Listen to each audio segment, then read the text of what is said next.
এর যে সেক্রেটারি তিনি বলেছেন যে প্রথম ৩০ দিনের যে সংস্কারের কথা বলা হয়েছিল সেই ট্রেন তারা মিস করেছে, অর্থাৎ সরকারকে উদ্দেশ্য করে বলেছে, এবং দ্বিতীয় স্টেশনে তারা উঠে গন্তব্যে যেতে পারে, এই ধরনের কথা তারা বলেছে যে, এবং তারা চায় না জাতি সংঘাত সহিংসতা এই ধরনের চায় না, এবং এইগুলো থেকে জাতি যেন বাঁচে সেই চেষ্টাটা করছে।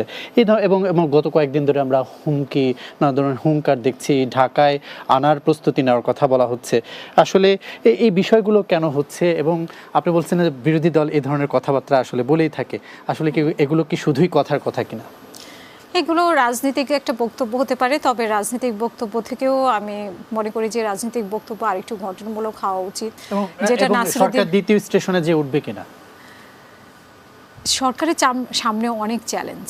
ঠিক আছে, প্রথমত সরকারের যেই মন্ত্রী পরিষদ বলেন বা অন্য অন্য ক্ষেত্রে উপদেষ্টাদের, সেখানে কিন্তু অনেক বিতর্ক আছে যে সেই নিয়োগগুলো কেমন হয়েছে সেগুলো নিয়ে, এবং তাদের কাজ নিয়েও এক ধরনের বিতর্ক আমরা দেখতে পাচ্ছি।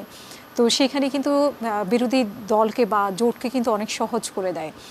আবার আরেক দিকের বিষয় হচ্ছে যে মানে সরকারের যে বিএনপির আমরা দেখি যে নিজ দলের যে নেতাকর্মী যারা ধান খেতে ছিল, পাট খেতে ছিল, যাদের অনেক ত্যাগ ছিল, এবং শুধু মানে ধান খেতে পাট খেতে না, অনেকেই জেলখানায় ছিল, তাদের কতজনকে বিএনপি মূল্যায়ন করেছে।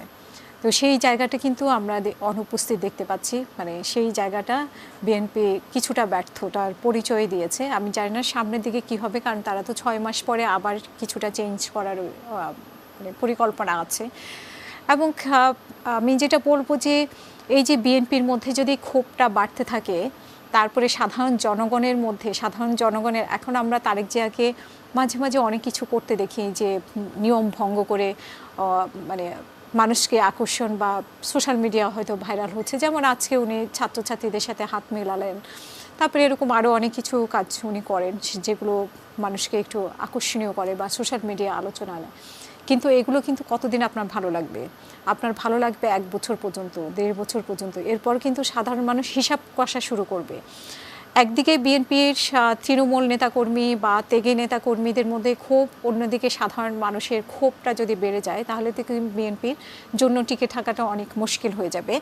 এবং জামাত ইসলাম যেটা বলে, আসলে জামাত ইসলাম কথা বলার জন্যই বলে, কিন্তু বিএনপি থেকেও যেটা বলা হয়, হাবিব ভাইও যেটা বলার চেষ্টা করেছে, গুপ্ত 71-এর রাজাকার, এই কথাগুলো আসলে এখন আর যায় না। ঠিক আছে, এগুলো এখন প্রেক্ষাপট অনেক পরিবর্তন। এখন মানে তারা তো কোনো না কোনোভাবে তারা আন্দোলনের সাথে ছিল। আমরা সাদিক কায়েম বলি বা জামাতের অনেকেই কিন্তু এই আন্দোলনের সাথে ছিল, সেটা অস্বীকার করার বিষয় না। বিএনপি যেরকম ছিল তেমনি জামাতও ছিল। তো সেই জায়গাতে থেকে জামাত বা সরকার প্রধান তো সেদিনও অভিযোগ করলেন যে গুপ্তরা এখনো সক্রিয় হয়ে উঠছে, এ ধরনের কথাবার্তা কিন্তু বলছেন। গুপ্ত তো মানে ওনাদের নিজেদের মধ্যেও অনেকে গুপ্ত ছিলেন। ঠিক আছে, অনেকেই তো এই আন্দোলনের মধ্যে ছিলেন না, এই আন্দোলনের সময় ছিলেন না। তো উনি নিজেও তো বাইরে ছিলেন, তো উনি তো গুপ্ত ছিলেন না বাইরে থেকে, বা ওনারা তো সরাসরি আন্দোলনের সাথে ছিলেন না। আমরা অনেকে হয়তো জানতাম যে বিএনপি আন্দোলনের সাথে আছে যখন আন্দোলন হচ্ছে, কিন্তু ওনারা তো সরাসরি ঘোষণা দিয়ে আন্দোলন করেন নাই। তখন ওনাদের আগের আন্দোলনগুলো ছিল, কিন্তু এই আন্দোলনগুলোতে তো ওনারা সরাসরি মানে 24-এর যে আন্দোলন, সেই আন্দোলনে কি ওনারা সরাসরি ঘোষণা দিয়ে আন্দোলন করেছিলেন? ঠিক আছে, সেইভাবে তো ছিল না। সামনে তো ফ্রন্টে আমরা যতই এখন নাহিদ আসিফের দোষ ধরি না কেন, তারা তো এই আন্দোলনটাকে জনগণ সফল করেছে, কিন্তু তারা তো একটা জায়গা পর্যন্ত নিয়ে গেছে।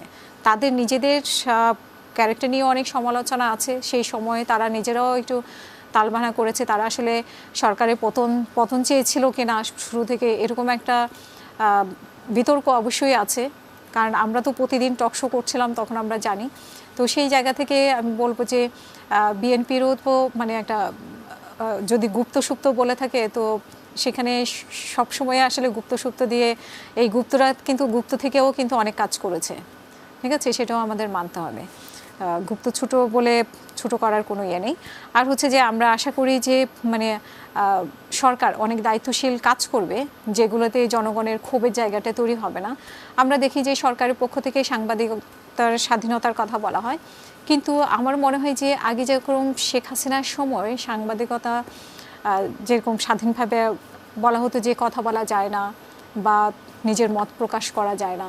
এখন আমার মনে হয় যে ম্যানেজ করে বলা হয়, মানে এখন সরকারকেও ম্যানেজ করে বলে, সাংবাদিকরা আসলে বুঝে গেছে যে সরকার বিরোধী তেমন কিছু বলা যায় না, এবং আমি দেখি যে বিরোধী দল নিয়েও তেমন কিছু বলে না, মানে মোটামুটি সরকার। আপনি নিশ্চয়ই শুনেছেন বিএনপি মহাসচিব মির্জা ফখরুল ইসলাম আলমগীর অনেক সময় বলে থাকেন যে তাদেরকে ম্যানেজ করে বলার দরকার নেই, তারা স্বাধীন সাংবাদিকতা করতে পারে।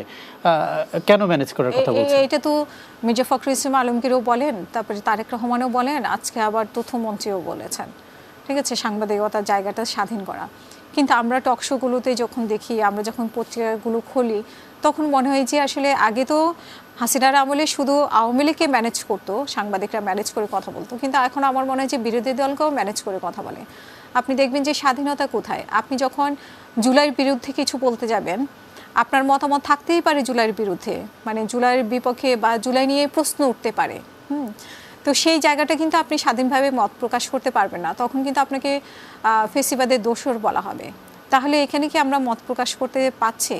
আপনি দেখবেন যে গতকালকে যে 27 জনের ব্যাপারে আমরা জানি যে আপনার একটা অ্যাক্টিভিস্ট, আপনি বাইরে থেকে নানা ধরনের কথাবার্তা বলেছেন, এতদিন ধরে কথাবার্তা বলেছেন। এই যে আপনি ম্যানেজের কথাটা বললেন, সরকারের পক্ষ থেকে, সরকারের মন্ত্রীদের পক্ষ থেকে তারা কিন্তু বলছে যে তারা এই ধরনের কোনো নির্দেশনা দেওয়া হয়নি, এবং সাংবাদিকরা নিজেরাই সেলফ সেন্সরশিপের কথা চলে আসে। তারা বলছে যে দলের সাংবাদিক হওয়ার দরকার নাই, নিজস্ব সাংবাদিকতা করার কথা বলেছে, স্বাধীনতার কথা বলেছে। আপনি অনেকদিন ধরেই অ্যাক্টিভিজমের সাথে জড়িত, আপনি এখন এসে এই কথাগুলো কেন বলছেন? আমার কাছে মনে হচ্ছে যে এখন আরো বেশি মানে মিডিয়া অলিখিতভাবে অবক্তভাবে, মানে অবক্তব্যভাবে, মানে অকথ্যভাবে আর কি নিয়ন্ত্রিত। কেউ তো আর বলে দেয় না। হাসিনা কি বলেছিল যে আমরা মিডিয়া নিয়ন্ত্রণ করি? হাসিনা তো বলেনি। হাসিনা তো ঘোষণা দিয়ে, অঘোষিত, সরি আমি ওই শব্দটাই ব্যবহার করতে পেয়েছিলাম, অলিখিত এবং অঘোষিত, এখন আরও বেশি নিয়ন্ত্রিত। হয়তো দেখা যাচ্ছে যে মাঠে ঘাটে অনেক কথা বলার সুযোগ হয়েছে, এত সোশ্যাল মিডিয়া ছিল না বা এতগুলো মিডিয়া ছিল না তখন, কিন্তু মিডিয়া অনেক, কিন্তু আমার মনে হয় যে মত প্রকাশের স্বাধীনতা কম এখন। জি, অনেক ধন্যবাদ।